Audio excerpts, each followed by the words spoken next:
आज हम आपको बताएंगे कि कैसे एक पूर्व सैनिक की मौत को देश के डिजाइनर नेताओं ने लाइट कैमरा एक्शन और वोट वाली राजनीति में बदल दिया है।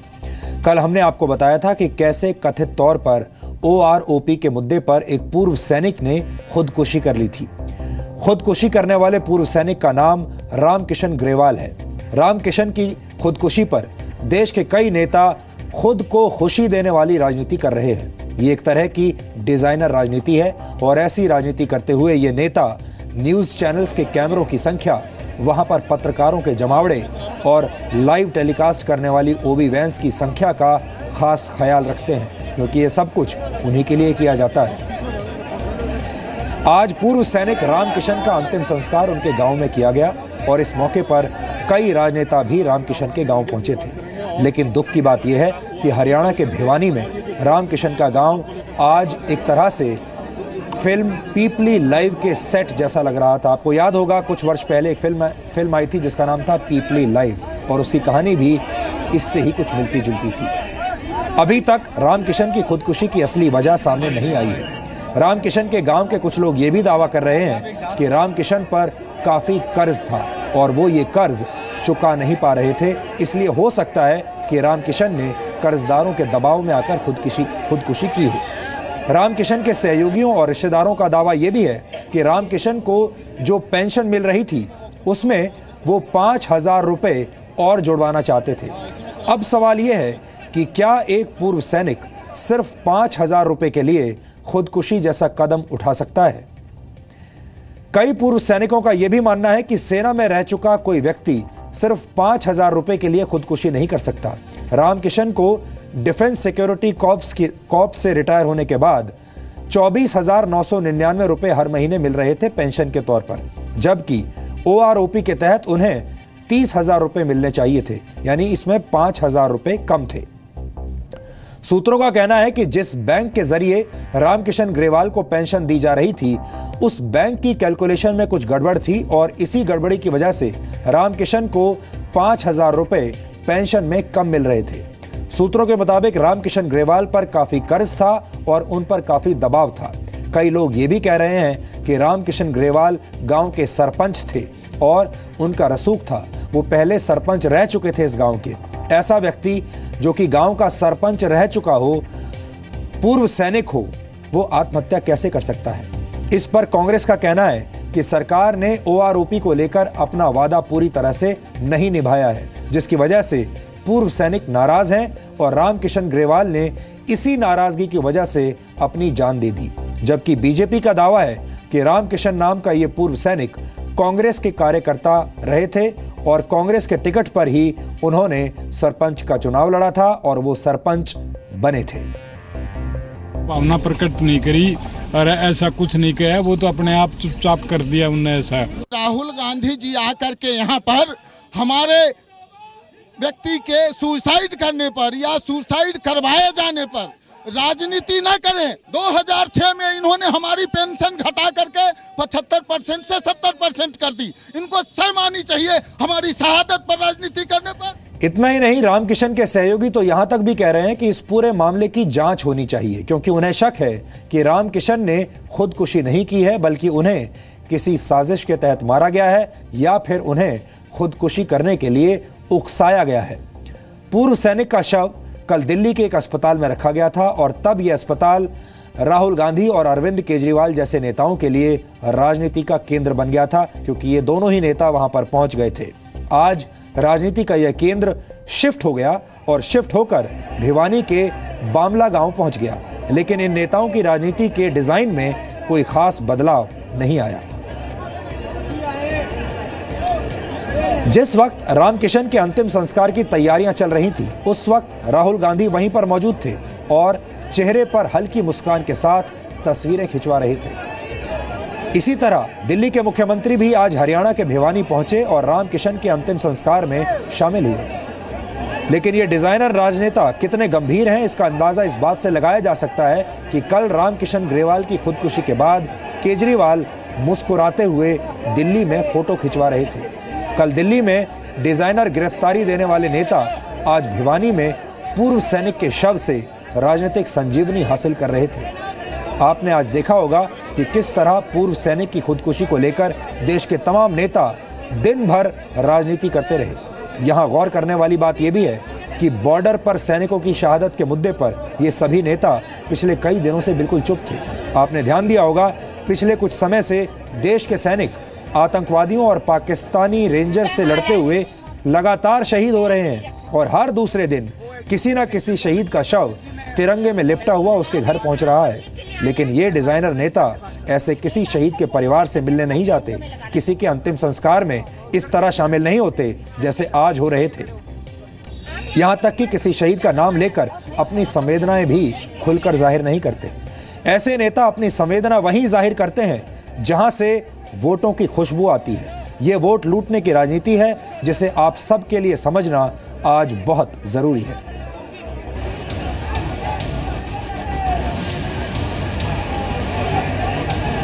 हरियाणा के भिवानी में जब पूर्व सैनिक रामकिशन के चिता को आग देने की तैयारी चल रही थी, तब वहां मौजूद कांग्रेस के उपाध्यक्ष राहुल गांधी चेहरे पर हल्की मुस्कान लिए तस्वीर खिंचा रहे थे।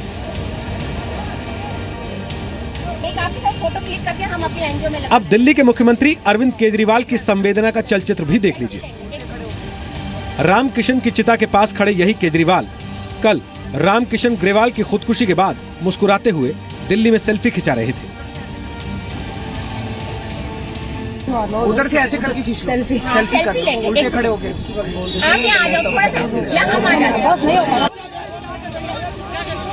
एक पूर्व सैनिक की खुदकुशी पर जो सियासी ड्रामा बुधवार को दिल्ली में शुरू हुआ था, वो आज भिवानी तक पहुंच गया, जहां रामकिशन का अंतिम संस्कार हुआ।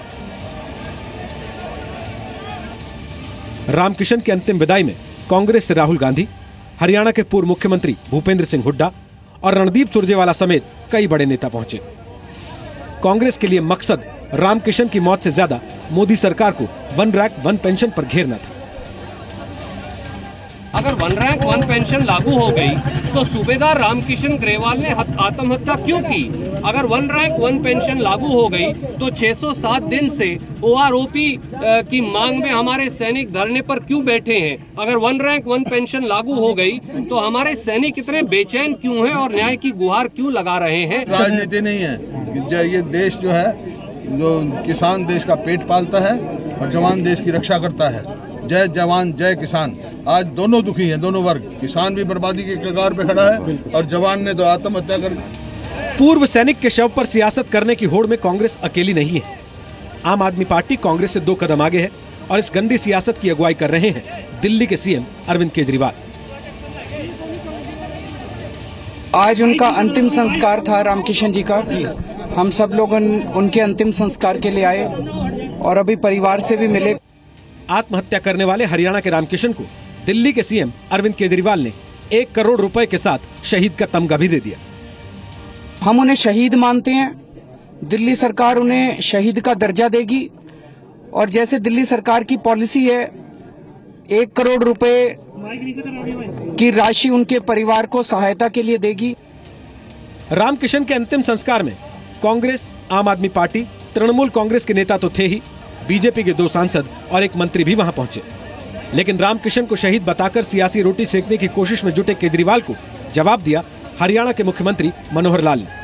मनोहर लाल ने कहा, खुदकुशी करने वाले शहीद नहीं होते। शहीद केवल वही होते हैं जो सीमा पर लड़ाई लड़ते समय जो इस प्रकार से कैजुअलिटी होती है, वो शहीदों की संख्या में गिने जाते हैं। ऐसे पूर्व सैनिक कोई आत्महत्या करेगा, वो शहीदों की संख्या में नहीं आएगा। देश की सबसे नई और सबसे पुरानी पार्टी के कद्दावर नेता रामकिशन की खुदकुशी पर बुधवार से स्वार्थी किस्म की राजनीति को जिंदा करने में जुटे हैं। पे राजनीति गलत है और इसीलिए मैंने अपने फेसबुक के अंदर भी डाला है कि कई लोग गिद्ध की राजनीति करते हैं जिनको और कोई काम नहीं है। केंद्रीय विदेश राज्य मंत्री ने दावा किया कि रामकिशन कांग्रेस के कार्यकर्ता थे। वो कांग्रेस के वर्कर थे, कांग्रेस की टिकट पर सरपंच बने हुए थे, लेकिन हमारे सैनिक थे। उनके निधन पर दुख है। जी मीडिया रिपोर्टर जितेंद्र शर्मा ने रामकिशन के गांव वालों से जब बात की तो पता चला कि रामकिशन कांग्रेस के समर्थन से ही गांव का सरपंच बना था। उस पर लाखों रुपए का कर्ज था। कई लोग रामकिशन पर पैसा लौटाने का दबाव बना रहे थे। रामकिशन जल्द पैसा वापस करने का भरोसा तो देते थे, लेकिन पैसा लौटा नहीं पा रहे थे। लगातार बढ़ते दबाव की वजह से रामकिशन बेहद तनाव में थे। गांव का मतलब को गली भी, स्कूल भी अपग्रेड कराया, गांव का खूब विकास कराया। सहनशील आदमी थे, सबसे मिलने वाले थे, मिलनसार थे। रामकिशन ने बुधवार को दिल्ली में जहर खाकर आत्महत्या की थी। कांग्रेस और आम आदमी पार्टी रामकिशन की खुदकुशी को वन रैंक वन पेंशन की मांग से जोड़कर देख रही है, जबकि बीजेपी की दलील इसके ठीक उलट है। आत्महत्या उन्होंने अपने व्यक्तिगत कारण से की है, क्योंकि वन रैंक वन पेंशन ये हमारी सरकार की उपलब्धि है, क्योंकि कांग्रेस ने तो इसको वर्षों भर लटका के रखा हुआ था। हमारे प्रधानमंत्री ने आते इसको लागू किया। लगभग 5,500 करोड़ रुपया बांटे जा चुके हैं। वैसे हैरानी की बात यह है कि दिन भर राहुल गांधी पूर्व सैनिक के परिवार को न्याय दिलाने के लिए राजनीतिक भागदौड़ करते रहे, लेकिन राहुल गांधी के साथ कार्यकर्ताओं की जो भीड़ चल रही थी, उसकी जुबान पर सिर्फ राहुल गांधी जिंदाबाद के नारे थे।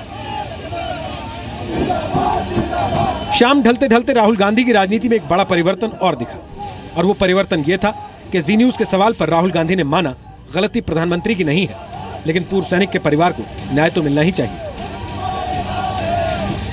मैं समझता हूं कि ये काम प्रधानमंत्री जी ने नहीं किया है, मगर पुलिस स्टेशन में उनके साथ गलत बर्ताव किया गया है। अपॉलॉजी आनी चाहिए कि ये सही नहीं हुआ, इनको ठीक से अरेस्ट नहीं करना था, बस ये बात है, कोई बड़ी बात नहीं है। दिल्ली से प्रमोद शर्मा, अश्विनी गुप्ता, यशस्विका मल्होत्रा और रवि त्रिपाठी के साथ भिवानी से जितेंद्र शर्मा, जी मीडिया। वैसे आपको यह भी बता दें कि किसी वर्तमान या पूर्व सैनिक के खुदकुशी करने पर उसे शहीद का दर्जा नहीं दिया जाता है और ना ही इसके लिए कोई अलग से अलावेंस होता है। लेकिन जब राजनेता खुद की खुशी के लिए किसी मुद्दे को तूल देना चाहते हैं तो फिर वो नियमों की परवाह नहीं किया करते। इसी दिशा में दिल्ली सरकार ने रामकिशन ग्रेवाल को शहीद मानते हुए उनके परिवार को 1 करोड़ रुपए देने का वादा किया है। लेकिन यहां पर हमारा सवाल यह है कि जिस तरह अरविंद केजरीवाल ने रामकिशन ग्रेवाल के परिवार को 1 करोड़ रुपए का मुआवजा देने की घोषणा की है, उसी तरह वो उरी में शहीद हुए और पठानकोट में हमारे शहीदों को और कश्मीर में जो हमारे जो दूसरे जवान शहीद हुए हैं अब तक, क्या उन शहीदों को, उनके परिवार वालों को, उन भारतीय सैनिकों के परिवारों को भी 1 करोड़ रुपए का मुआवजा देंगे? ये हमारा सवाल है अरविंद केजरीवाल से, क्योंकि अरविंद केजरीवाल ने आज तो 1 करोड़ रुपए का ऐलान कर दिया, लेकिन उरी में जो शहीद हुए थे उनका क्या, पठानकोट में जो शहीद हुए थे उनका क्या, और हाल ही में बीएसएफ का एक जवान जो शहीद हुआ था उसका क्या, और कश्मीर से या दूसरे इलाकों से जो हर रोज हमारे शहीद तिरंगे में लिपटकर अपने अपने घर आ रहे हैं, क्या उन सब को भी अरविंद केजरीवाल 1 करोड़ रुपए की सहायता देंगे? और अगर नहीं देंगे तो क्यों नहीं देंगे, ये हमारा सवाल है। क्या ऐसा सिर्फ इसलिए है क्योंकि ये केजरीवाल की राजनीति को सूट नहीं करता? यहां पर एक बात और कहना जरूरी है, हमें पूर्व सैनिक रामकिशन की मौत का उतना ही अफसोस है जितना इन नेताओं को, और हम चाहते हैं कि उनकी जितनी मदद संभव हो उतनी मदद की जानी चाहिए। हमारी संवेदनाएं उनके परिवार के साथ हैं। हमें यह भी लगता है कि किसी भी परिवार का कोई भी सदस्य बहुत मजबूरी में ही आत्महत्या जैसा कदम उठाता है, इसलिए दुख की इस घड़ी में हमें मृतक के परिवार के साथ खड़े रहना चाहिए और उनकी खुदकुशी के कारणों की भी ठीक से जांच करवानी चाहिए। लेकिन इतना भी कहना चाहते हैं कि इस पर राजनीति तो बिल्कुल नहीं होनी चाहिए। यहां आपके लिए यह भी जानना जरूरी है कि OROP लागू होने के बाद भी कई पूर्व सैनिक इससे खुश क्यों नहीं है, तो उसका जवाब भी आज हमने निकाला है।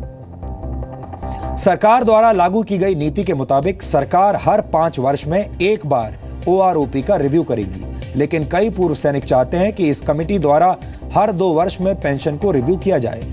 जिन सैनिकों ने समय से पहले रिटायरमेंट लिया था उन्हें OROP से बाहर रखा गया है, जबकि कई पूर्व सैनिक चाहते हैं कि VRS लेने वाले तमाम सैनिकों को भी OROP का लाभ मिले। सरकार ने OROP को 1 जुलाई 2014 से लागू माना है, लेकिन पूर्व सैनिक चाहते हैं कि इसे 1 अप्रैल 2014 से लागू माना जाए। सरकार ने OROP के लिए 1 सदस्यीय न्यायिक कमेटी बनाई है, जबकि पूर्व सैनिक चाहते हैं कि इस न्यायिक समिति में 5 सदस्य हों, जिनमें 3 पूर्व सैनिक भी हों। OROP के मुद्दे पर राहुल गांधी राजनीति को जंग का मैदान बनाना चाहते हैं और पूर्व सैनिकों से हमदर्दी और वोटों वाले मेडल हासिल करना चाहते हैं। अरविंद केजरीवाल की भी बिल्कुल यही रणनीति है, लेकिन हम यहां आंकड़ों के जरिए आज राहुल गांधी को कुछ याद दिलाना चाहते हैं, कांग्रेस पार्टी के नेताओं को कुछ याद दिलाना चाहते हैं। राहुल गांधी समेत पूरे देश को यह पता होना चाहिए कि सन 1973 तक सेना में 1 रैंक 1 पेंशन की स्कीम लागू थी। और आप भी इसको नोट करिए, ये आंकड़े हैं और ये फैक्ट्स हैं, ये झूठ नहीं बोलते।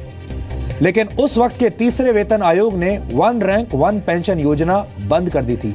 यानी 1973 तक ये योजना लागू थी और 1973 के बाद इस योजना को बंद कर दिया गया था। इसके बाद OROP को लागू करवाने के लिए पूर्व सैनिक वर्ष 1973 से ही लगातार संघर्ष करने लगे। यह लड़ाई बहुत लंबी चली और वर्ष 2008 में पूर्व सैनिकों ने इंडियन सर्विसमैन यूनियन का गठन किया। इसके बाद विरोध में 8 फरवरी 2009 को 300 से ज्यादा पूर्व सैनिकों ने अपने अपने मेडल्स वापस कर दिए। सितंबर 2009 में सुप्रीम कोर्ट ने यूपीए सरकार को OROP लागू करने का निर्देश दिया। यहां पर नोट करने वाली बात यह है कि यह फैसला किसी पार्टी ने या किसी सरकार ने नहीं किया, जबकि सुप्रीम कोर्ट ने यह फैसला लागू करने के लिए सरकारों को निर्देश दिया और उस वक्त यूपीए की सरकार थी। इसके बाद फरवरी 2014 में यूपीए सरकार ने OROP लागू करने का फैसला किया, लेकिन यह स्कीम लागू नहीं हुई क्योंकि तब तक बहुत देर हो चुकी थी। फरवरी में यह लागू करने की बात हुई और मई में चुनाव होने थे। इसके बाद आखिर में अप्रैल 2016 में मोदी सरकार ने OROP पर मोहर लगाई और पूर्व सैनिकों को OROP के तहत पेंशन मिलने लगी। राहुल गांधी को यह पता होना चाहिए कि OROP के मुद्दे को उनकी खुद की पार्टी कांग्रेस ने ही जन्म दिया था। 46 साल के राहुल गांधी को यह भी समझना चाहिए कि उन्होंने 43 साल पुराने इस मुद्दे को आज उठाकर अपनी स्लो राजनीतिक स्पीड का ही परिचय दिया है। आपने इस पूरे मामले में यह महसूस किया होगा कि नेताओं के लिए राजनीति करना और मुफ्त की पब्लिसिटी पाना अब कितना आसान हो गया है। वो एक बार स्तर से गिरी हुई राजनीति कर देते हैं, मुद्दे को हवा दे देते हैं और फिर पूरा मीडिया नेताओं के पीछे लग जाता है और उन्हें मुफ्त में पब्लिसिटी देता है। जैसा कि आपने पिछले 2 दिनों में देखा होगा, पिछले 2 दिन में सिर्फ यही मुद्दा छाया हुआ है। लगातार लाइव टेलीकास्ट चल रहे हैं, लाइव भाषण चल रहे हैं। कहते हैं हमारी फिल्में समाज का आईना होती हैं। रामकिशन ग्रेवाल की आत्महत्या को लेकर जो राजनीति हुई, वैसी राजनीति और मीडिया का दिवालियापन हमने फिल्मों में कई बार देखा है। तो आज हमने आपको बताने की कोशिश की है कि इस तरह की राजनीति असल में फ्री पब्लिसिटी बटोरने के लिए की जाती है और हमारा मीडिया भी नॉन स्टॉप पब्लिसिटी इस तरह की राजनीति को देने लगा है। लेकिन आप सब समझदार दर्शक हैं, आप सब जानते हैं कि कौन सा नेता ऐसा क्यों कर रहा है और मीडिया भी उनके पीछे क्यों पड़ा हुआ है। इसलिए हमारा फर्ज था कि हम आपको सच आपके सामने आज रखें ताकि आप अपना फैसला ले सकें। अब 10 बजने वाले हैं और हमारे बहुत सारे नए दर्शक हमारे साथ जुड़ रहे हैं, इसलिए आगे बढ़ने से पहले देखते हैं आज दिन भर की बड़ी खबरें नॉन स्टॉप न्यूज में। पूर्व सैनिक रामकिशन ग्रेवाल की खुदकुशी के मामले में कांग्रेस उपाध्यक्ष राहुल गांधी को आज एक बार फिर हिरासत में ले लिया गया। राहुल गांधी दिल्ली के जंतर मंतर पर कैंडल मार्च में शामिल होने के लिए गए थे, लेकिन मार्च में हंगामा शुरू होने के बाद दिल्ली पुलिस ने राहुल गांधी को कार के अंदर ही रहने को कहा। बाद में उन्हें तुगलक रोड थाने ले जाया गया। राहुल ने पीएम से मांग की है कि रामकिशन के परिवार के साथ दिल्ली पुलिस ने जो सलूक किया उसके लिए उन्हें माफी मांगनी चाहिए। मैं समझता हूँ कि ये काम प्रधानमंत्री जी ने नहीं किया, मगर पुलिस स्टेशन में उनके साथ गलत बर्ताव किया गया है। अपॉलॉजी आनी चाहिए कि ये सही नहीं हुआ, इनको ठीक से अरेस्ट नहीं करना था, बस ये बात है। कांग्रेस कार्यकर्ताओं ने राहुल को हिरासत में लेने का विरोध किया। इस दौरान दिल्ली पुलिस के जवानों के साथ उनकी भिड़ंत भी हुई। कल भी रामकिशन ग्रेवाल की खुदकुशी के बाद दिल्ली पुलिस ने 2 बार राहुल गांधी को हिरासत में लिया था। 1 रैंक 1 पेंशन की मांग पर खुदकुशी करने वाले रामकिशन ग्रेवाल के बारे में एक अहम खुलासा हुआ है। जी न्यूज को भिवानी में रामकिशन के गांव में पड़ताल के बाद पता चला है कि रामकिशन को सरपंच बनाने में कांग्रेस का समर्थन मिला था। जी न्यूज को पता चला है कि रामकिशन पर लाखों रुपए का कर्ज भी हो चुका था और कर्ज लौटाने के दबाव के चलते वे परेशान रहते थे। वो कांग्रेस के वर्कर थे, कांग्रेस की टिकट पर सरपंच बने हुए थे इससे पहले आज भिवानी के बामला गांव में रामकिशन ग्रेवाल का अंतिम संस्कार हुआ। इस मौके पर कांग्रेस उपाध्यक्ष राहुल गांधी और दिल्ली के मुख्यमंत्री अरविंद केजरीवाल के अलावा बीजेपी के स्थानीय सांसद भी मौजूद थे। रामकिशन के मामले की जांच दिल्ली पुलिस की क्राइम ब्रांच करेगी। पुलिस ने रामकिशन के सुसाइड नोट की हैंडराइटिंग की एक्सपर्ट से जांच कराने का भी फैसला किया है। रक्षा मंत्री मनोहर पर्रिकर ने कहा है कि पाकिस्तान जम्मू कश्मीर में लगातार प्रॉक्सी वॉर चला रहा है और उसे इसका करारा जवाब दिया जाएगा। बार फिर से ये प्रण लेते हैं कि हम इस प्रॉक्सी वॉर का हटकर सामना करेंगे और आतंकवाद को समाप्त कर देंगे। हम सभी एकजुट खड़े होकर बिना किसी जाति और धर्म के भेदभाव से परे अपने वीर जवानों की भांति पाकिस्तान को मुंहतोड़ जवाब दे देंगे। 2 दिनों के दौरे पर जम्मू कश्मीर पहुंचे रक्षा मंत्री ने कहा कि कुछ गुमराह लोग स्कूलों को जलाकर कश्मीरी बच्चों का भविष्य बिगाड़ रहे हैं। भारत पाकिस्तान में तैनात अपने 8 राजनयिकों को वापस बुला सकता है। पाकिस्तान के मीडिया में उनका नाम और तस्वीरें आने के बाद भारत सुरक्षा को देखते हुए ये फैसला ले सकता है। भारत ने उनके खिलाफ लगाए गए आरोपों को बेबुनियाद बताया है। We completely reject the baseless and unsubstantiated allegations made by Pakistan against certain officials of the Indian High Commission in Islamabad. The government categorically denies those allegations. Delhi में अपने राजनयिक महमूद अख्तर के पकड़े जाने से बौखलाए पाकिस्तान ने बदले की भावना के तहत 8 भारतीय राजनयिकों पर जासूसी का आरोप लगाया है। पाकिस्तान के मुताबिक भारतीय राजनयिक बलूचिस्तान और सिंध में आतंकी गतिविधियों का समर्थन कर रहे थे। साथ ही चीन पाकिस्तान इकोनॉमिक कॉरिडोर के खिलाफ साजिश रचने में भी शामिल थे। इसके बाद पाकिस्तान ने इस्लामाबाद में भारतीय उच्चायोग के 8 कर्मचारियों के नाम सार्वजनिक कर दिए थे। जम्मू कश्मीर के लद्दाख में भारत और चीन की सेनाएं एक बार फिर आमने सामने हैं। चीन की सेना ने कल लद्दाख के डेमचौक सेक्टर में मनरेगा के तहत बनाई जा रही एक सिंचाई नहर का काम रुकवा दिया। चीन की सेना के 55 जवानों ने आक्रामक ढंग से काम रोकने को कहा। इसके बाद सेना और आईटीबीपी के करीब 70 जवान वहां पहुंचे। चीन का कहना है कि वहां कोई भी काम करने से पहले उसकी इजाजत लेना जरूरी है, लेकिन भारत इसका विरोध कर रहा है। भारत का कहना है कि रक्षा परियोजनाओं को छोड़कर किसी भी तरह के काम के लिए चीन की इजाजत की जरूरत नहीं है। सूत्रों का कहना है कि सेना और आईटीबीपी के जवान अब चीन की सेना को 1 इंच भी आगे नहीं बढ़ने दे रही है। हालांकि सेना के सूत्रों का कहना है कि गतिरोध जैसे हालात नहीं है और इस मामले को सुलझाने की कोशिश की जा रही है। इस इलाके में 2 साल पहले भी ऐसी घटना हुई थी। उस वक्त भी मनरेगा की परियोजना को लेकर विवाद हुआ था। वित्त मंत्री अरुण जेटली ने आज जीएसटी टैक्स की रेट का ऐलान कर दिया। अगले साल लागू होने जा रहे गुड्स एंड सर्विसेज टैक्स की 4 दरों पर सहमति बनी है। जीएसटी काउंसिल की बैठक में 5, 12, 18 और 28% के स्लैब पर सहमति बनी है। जरूरी इस्तेमाल की चीजों पर सबसे कम 5% टैक्स लगेगा, जबकि लग्जरी और तंबाकू उत्पादों पर 28% जीएसटी के अलावा सेस भी लगाया जाएगा। सोने पर टैक्स रेट का फैसला अभी नहीं हुआ है। Single rate would be highly inflationary कि जिस आइटम पे 7% लग रहा है उसको हम 12% कर दे। All the Congress finance ministers strongly supported in one voice the proposal which we have come out with. सरकार ने तय किया है कि कंज्यूमर प्राइस इंडेक्स में शामिल 50% उत्पादों पर कोई टैक्स नहीं लगेगा। खाद्य सुरक्षा कानून अब पूरे देश में लागू हो गया है। तमिलनाडु और केरल राज्य ऐसे थे जहां ये अभी तक लागू नहीं था, लेकिन 1 नवंबर से इन दोनों राज्यों में भी खाद्य सुरक्षा कानून लागू हो गया है। मोदी सरकार की सत्ता संभालते वक्त ये कानून सिर्फ 11 राज्यों में लागू था। करीब 2.5 सालों में बाकी बचे 18 राज्यों में इसे लागू किया गया। अब एंड टू एंड कंप्यूटराइजेशन करके और हम सुनिश्चित कर रहे हैं कि किसी भी गरीब को जो है कोई शिकायत नहीं हो और जो सही व्यक्ति है उसको राशन 2 रुपये किलो गेहूँ, 3 रुपये किलो चावल और 1 किलो मोटा अनाज जो है मिलेगा।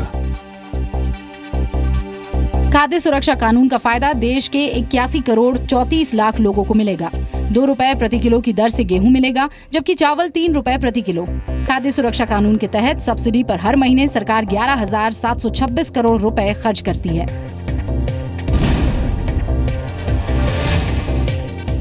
और अब हम आपको भविष्य की ट्रेन की सवारी करवाएंगे। भारत में जब कोई ट्रेन प्लेटफॉर्म पर आती है तो उसका शोर दूर से ही सुनाई पड़ने लगता है। भारतीय रेल में ट्रेन के कोचेस को खींचने के लिए फिलहाल डीजल और इलेक्ट्रिक इंजन्स का इस्तेमाल होता है। इनमें से डीजल इंजन न सिर्फ शोर मचाते हैं बल्कि वायु प्रदूषण भी फैलाते हैं। लेकिन भारत से करीब 7,000 किलोमीटर दूर जर्मनी में एक ऐसा रेल इंजन तैयार कर लिया गया है जिसे आप दुनिया का सबसे इको फ्रेंडली रेल इंजन कह सकते हैं। जर्मनी में हाइड्रोजन से चलने वाली ट्रेन अब तैयार कर ली गई है। इस ट्रेन से जहरीले धुएं की जगह सिर्फ भाप निकलेगी, जिससे जीरो एमिशन होगा, यानी ये ट्रेन वातावरण को प्रदूषित नहीं करेगी। जर्मनी के लोग अगले साल से हाइड्रोजन ट्रेन में सफर कर पाएंगे। इसे हाइड्रेल नाम दिया गया है और हाइड्रेल न सिर्फ एक इको फ्रेंडली ट्रेन होगी बल्कि ये बेहद शांत भी होगी, यानी शोर भी नहीं करेगी। जर्मनी की सरकार चाहती है कि वो धीरे धीरे जर्मन रेलवे में इस्तेमाल किए जाने वाले 4,000 डीजल इंजन्स को हाइड्रोजन इंजन्स से बदल दे। इस ट्रेन में 94 किलो की क्षमता वाला एक हाइड्रोजन फ्यूल टैंक लगाया गया है जो एक बार में 800 किलोमीटर का सफर तय कर सकता है। इस ट्रेन में एक बार में 300 यात्री सफर कर पाएंगे। अब आप सोच रहे होंगे कि ये ट्रेन इको फ्रेंडली तो है, लेकिन इसका पिकअप शायद कमजोर होगा, यानी ये ट्रेन स्लो होगी, धीरे चलेगी। लेकिन ऐसा नहीं है, ये ट्रेन 140 किलोमीटर प्रति घंटे की रफ्तार से दौड़ने में सक्षम है। आपको ये भी बता दें कि फिलहाल भारत में ज्यादातर ट्रेन्स 50 से 110 किलोमीटर प्रति घंटे की रफ्तार से ही चल पाती हैं।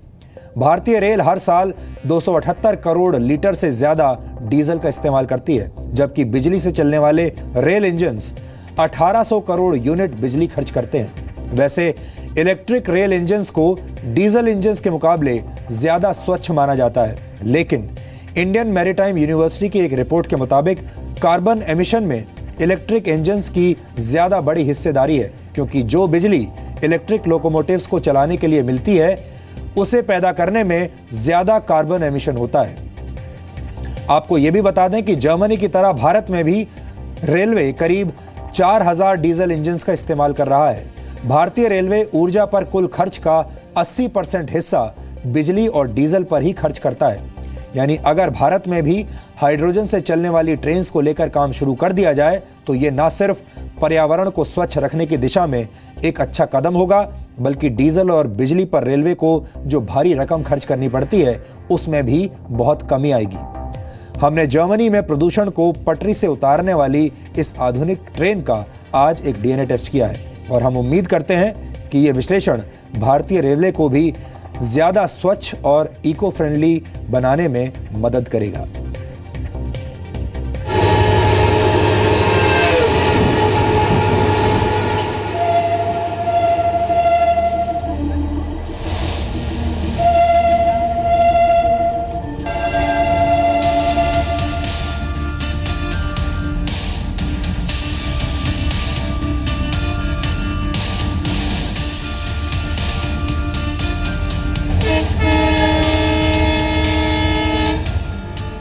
प्रदूषण घटाने के लिए भारतीय रेलवे तरह तरह के उपाय कर रहा है। इसके लिए सोलर ट्रेन चलाने की कोशिश की जा रही है।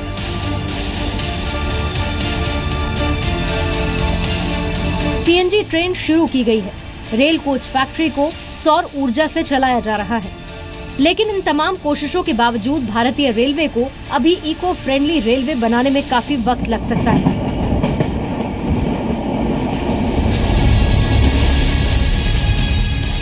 लेकिन भारत से 7,000 किलोमीटर दूर जर्मनी ने प्रदूषण फैलाने वाले 4,000 डीजल इंजनों को रिटायर करने का फैसला कर लिया है। जर्मनी के लिए फ्रांस की एक कंपनी ने एक ऐसा रेल इंजन तैयार किया है जो हाइड्रोजन से चलेगा और एमिशन के नाम पर सिर्फ भाप पैदा करेगा। जर्मनी में हाइड्रेल की शुरुआत अगले साल दिसंबर से होगी, लेकिन रेलवे की दुनिया में इसे एक तरह की ग्रीन रिवॉल्यूशन यानी हरित क्रांति कहा जा रहा है। ये ट्रेन न सिर्फ वायु प्रदूषण को रोकेगी, बल्कि इससे ध्वनि प्रदूषण भी ना के बराबर होगा। दुनिया की सबसे तेज रफ्तार ट्रेन में हाइड्रेल का नाम भले ही शामिल ना हो, लेकिन ज्यादातर भारतीय ट्रेनों के मुकाबले इसकी रफ्तार काफी ज्यादा है, क्योंकि ये ट्रेन 140 किलोमीटर प्रति घंटे की रफ्तार से दौड़ सकती है। इस ट्रेन की छत पर फ्यूल सेल लगा है। ये फ्यूल सेल वातावरण से ऑक्सीजन और फ्यूल टैंक से हाइड्रोजन को लेकर बैटरीज में बिजली पैदा करेगा, जो इस ट्रेन के इंजन की मोटर को चलाने में सक्षम होगी। भारतीय रेलवे भी हरित क्रांति की शुरुआत कर रही है। जिसके तहत अगले कुछ वर्षों में रेलवे अपने 42% ट्रैक्स का विद्युतीकरण करेगा, जिसमें डीजल इंजनों पर निर्भरता कम होगी और प्रदूषण घटाने में मदद मिलेगी। लेकिन यहाँ ये भी समझना जरूरी है कि रेलवे को नेशनल ग्रिड से जो बिजली मिलती है, उस बिजली के उत्पादन के दौरान भी काफी एमिशन होता है। यानी रेलवे के ट्रैक्स को इलेक्ट्रीफाई करने से ही सारी समस्या का हल नहीं होगा। भारतीय रेलवे को इको फ्रेंडली बनाने के लिए सीएनजी ट्रेन की शुरुआत की जा चुकी है, जबकि सौर ऊर्जा से चलने वाली ट्रेन परीक्षण के दौर से गुजर रही है। भारत बुलेट ट्रेन चलाने का सपना भी देख रहा है, लेकिन रेलवे को आधुनिक बनाने के साथ साथ पर्यावरण के अनुकूल बनाने की भी जरूरत है, क्योंकि जो ट्रेन्स पर्यावरण अनुकूल होती हैं, वो रेलवे की दुनिया में सुपर कूल ट्रेन्स कहलाती हैं। ब्यूरो रिपोर्ट, जी मीडिया, दिल्ली। हमारे देश के मीडिया में पर्यावरण की खबरें दिखाना और उनका विश्लेषण करना फैशन में नहीं है। पर्यावरण को अक्सर बहुत हल्के में लिया जाता है। हमारे देश की जनता में भी पर्यावरण को लेकर कोई जागरूकता नहीं है, इसलिए इसके बारे में लोग बात भी नहीं करना चाहते। इसके बारे में खबरें ना देखना चाहते हैं, ना पढ़ना चाहते हैं। लेकिन वो ये नहीं जानते कि पर्यावरण उनकी ज़िंदगी से जुड़ा हुआ है, उनके लिए ज़िंदगी और मौत का प्रश्न है। लेकिन हम हमेशा इस विषय पर जोर देते हैं क्योंकि ये आपकी सेहत और आपके वातावरण पर सीधा असर डालता है। देश की राजधानी दिल्ली और उसके आसपास के इलाकों में रहने वाले हमारे करोड़ों दर्शकों ने यह महसूस किया होगा कि पिछले कुछ दिनों से प्रदूषण की वजह से दिल्ली का बहुत बुरा हाल है। दिल्ली का दम घुट रहा है। दिल्ली में दिन भर एक अजीब सा अंधेरा छाया रहता है। सुबह सुबह अगर आप उठेंगे दिल्ली में तो आपको ऐसा लगेगा जैसे पूरी दिल्ली में और दिल्ली के आसपास के इलाकों में अंधेरा छाया हुआ है। सड़कों पर विजिबिलिटी बहुत कम होती है। हालात ऐसे हैं कि दिल्ली और आसपास के इलाकों में पर्यावरण से जुड़ी इस वक्त एक इमरजेंसी घोषित कर देनी चाहिए। ये हालात आपातकाल के हालात हैं। लेकिन हमारे देश के नेताओं को इस बात की कोई फिक्र नहीं। हमारे देश का कोई नेता पर्यावरण की इस इमरजेंसी को लेकर धरने पर नहीं बैठता, सड़कों पर प्रदर्शन नहीं करता। किसी राजनीतिक पार्टी के नेता और कार्यकर्ता प्रदूषण जैसे मुद्दे को लेकर सड़कों पर नहीं उतरते। ऐसा इसलिए होता है क्योंकि इसमें कोई वोट बैंक नहीं है, जबकि देश के असली मुद्दे यही हैं, क्योंकि ये ऐसे मुद्दे हैं जो कि आपके परिवार की सेहत से जुड़े हुए हैं। आपके बच्चों की सेहत इन्हीं पर निर्भर करती है। और सबसे बड़ी बात ये, जिस ट्रेन के बारे में आज हमने आपको बताया, दुनिया भर में अलग अलग देशों में नए नए प्रयोग हो रहे हैं, इनोवेशंस हो रही हैं, इस बात को ध्यान में रखते हुए कि वो कैसे अपने पर्यावरण को स्वच्छ रख सकते हैं। लेकिन दुर्भाग्य ये है कि हमारे देश में जागरूकता तो है ही नहीं। हमारे नेता भी इन मुद्दों को नहीं उठाते, लेकिन हमारे देश में इन चीज़ों को लेकर इनोवेशंस नहीं हो रहे, नए नए प्रयोग नहीं हो रहे, नए नए R&D हम नहीं कर पा रहे हैं और इस पर किसी का ध्यान भी नहीं है। ये बहुत दुखद है और इसीलिए ये जर्मनी की ये कहानी हमने आपको दिखाई और हम चाहते हैं कि भारत में भी ऐसा ही हो।